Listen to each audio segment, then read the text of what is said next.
আমরা চলে আসছি তামাবিল বর্ডারে। তামাবিল বর্ডারে ইমিগ্রেশন শেষ করে আমাদেরকে যেতে হবে কাস্টমসে। কাস্টমসটা ঠিক ইমিগ্রেশন পুলিশের অফিসের অপোজিটেই। সেখান থেকে কাস্টমস ক্লিয়ারেন্স শেষ করে লাগেজগুলো নিয়ে আমরা তামাবিল বর্ডার পার করে ওই পারে চলে যাব ডাউকি বর্ডারে। সেখানে আবার ইন্ডিয়ান ইমিগ্রেশনটা আমাদেরকে কমপ্লিট করতে হবে। ইন্ডিয়ান ইমিগ্রেশনে কমপ্লিট করে আমরা একটা গাড়ি ভাড়া করে নেব সারাদিনের জন্য। আমাদের আজকের গন্তব্য চেরাপুঞ্জি। চেরাপুঞ্জি যেতে যেতে আমরা বেশ কিছু পয়েন্ট কভার করতে করতে যাব। আমরা চেরাপুঞ্জি যাওয়ার জন্য একটি গাড়ি ভাড়া করে নিলাম। গাড়ি ভাড়া পড়লো 3000 রুপি। 4 জন খুব আরাম করেই বসা যায়, সামনে একজন পিছনে 3 জন। আমাদের প্রথম স্টপেজ হবে ডাউকি বাজার। সেখানে আমরা টাকা থেকে রুপি এক্সচেঞ্জ করব, সাথে কিছু স্ন্যাক্স কেনাকাটা করব।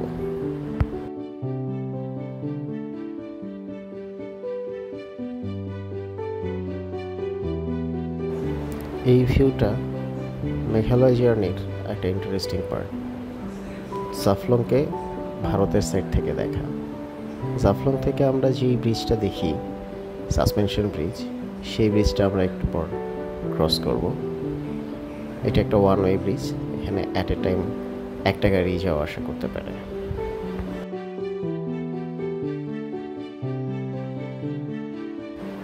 ব্রিজটা আমরা ক্রস করছি, জাফলংকে দেখছি, নিচে স্বচ্ছ পানির উমঘট নদী।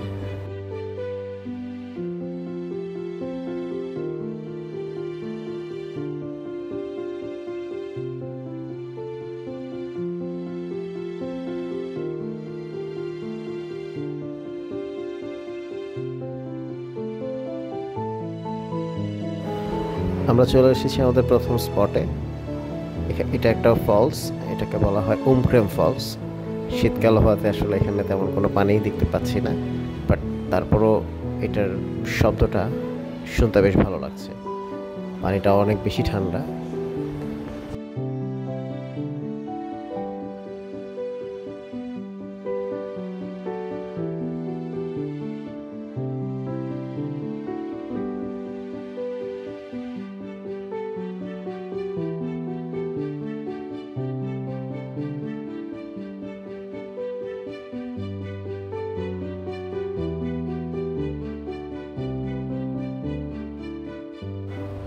আমরা চলে এসেছি আমাদের দ্বিতীয় স্পটে।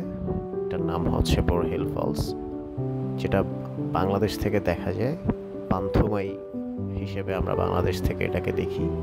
বর্ষাকালে এখানে অনেক অনেক পানি থাকে, কিন্তু শীতকালে আসলে তার 20 ভাগের 1 ভাগও এখানে দেখা যাচ্ছে না। তবে তারপরও এটার সৌন্দর্য আমাদেরকে মুগ্ধ করেছে।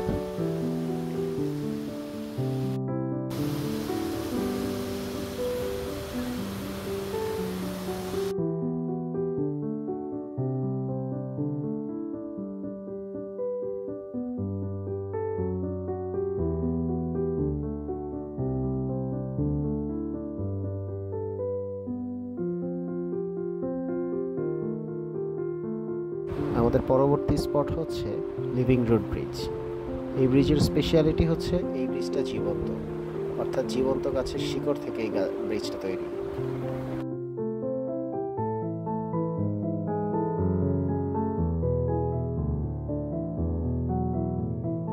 তবে ব্রিজ পর্যন্ত পৌঁছাতে কিছুটা ট্রেকিং করে তারপর নামতে হয়। মোটামুটি 15 মিনিটের মতো সময় লাগে, তবে এটা অর্ধি। আমরা চলে এসেছি লিভিং রোড ব্রিজে। ব্রিজের নিচ দিয়ে পাহাড়ি বরফগলা নদী বয়ে চলেছে, কিন্তু শীতকাল দেখে আসলে এখন কোনো পানি নেই, কিন্তু তবুও দেখতে অসাধারণ।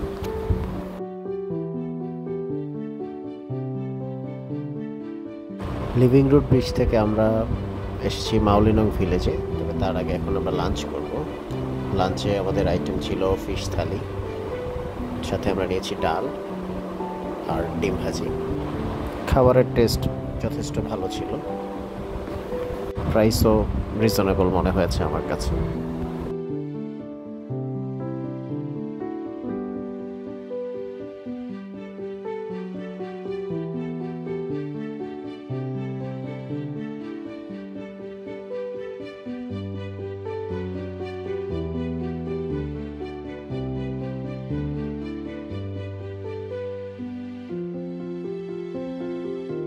লাঞ্চ শেষে আমরা যাচ্ছি মাওলিনং ভিলেজে। মাওলিনং ভিলেজের স্পেশালিটি হচ্ছে এটাকে বলা হয় এশিয়ার ক্লিনেস্ট ভিলেজ।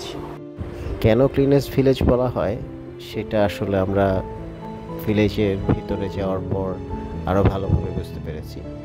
অনেক ব্লগে আমি দেখেছি যে আসলে এখানে কোনো ময়লা পাওয়া যায় না। ট্রুলি এখানে আসলেই কোনো ময়লা পাওয়া যায় না। ভিলেজটা আসলেই অনেক চমৎকারভাবে সাজানো এবং গোছানো।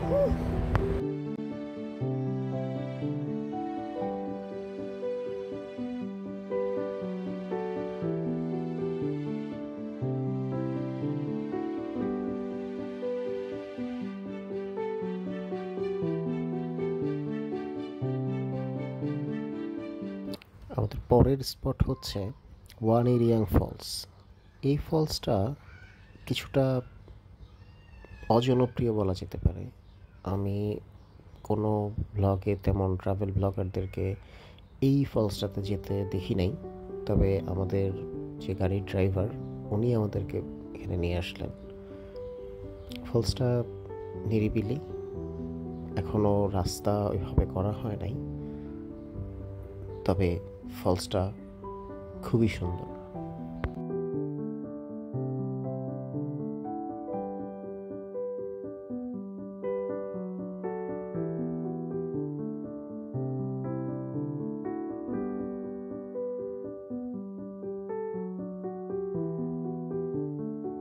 ফলস দেখা শেষে আমরা রওনা হয়ে গেলাম চেরাপুঞ্জি আমাদের হোটেলের উদ্দেশ্যে।